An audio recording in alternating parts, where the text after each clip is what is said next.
আমার কিছু ঘরের খামারের পাখি আছে। আমি প্রায় 3 বছর যাবত পাখি পালি, পড়াশোনার পাশাপাশি পাখি পালি।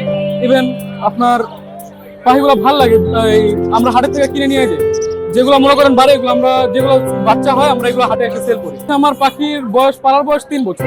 বাসায় এখন আমার জাপানি 56 জোড়া। এগুলো হচ্ছে আমার ঘরের প্রত্যেকটা বেবি, হ্যাঁ, রানিং অ্যাডাল্ট হয়ে গেছে। এগুলো আমরা হাটে নিয়ে এনে বিক্রি করি।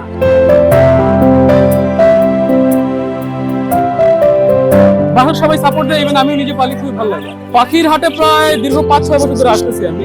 আর খামার হচ্ছে আমার 3 বছর। আমার খাবার হচ্ছে মিরপুর 12 নম্বর। এগুলো আমার হচ্ছে বেশি পাখি যখন বেশি হয়ে যায় সেরামের থেকে ওগুলা বেবি আমরা বিক্রি করি। পাখি হচ্ছে অ্যাডাল্ট পেয়ার, যেগুলো এগুলো 600 করে বিক্রি করতেছি, আর বেবি গুলো হচ্ছে 400 টাকা করে বিক্রি করতেছি। সকালে হচ্ছে আমার প্রায় 2-3 জোড়া বিক্রি হয়েছে। হাটটা মূলত হচ্ছে সপ্তাহে একবার বসে শুক্রবার। এটা অত্র মিরপুরের ভিতরে সবচেয়ে বড় হাট, মিরপুর 1 নম্বর মাজার রোড। আর কি একটা বলতে বিভিন্ন জায়গায় বসে, তবে আমাদের এই হাটটা অনেক বড় আর কি মিরপুরের ভিতরে।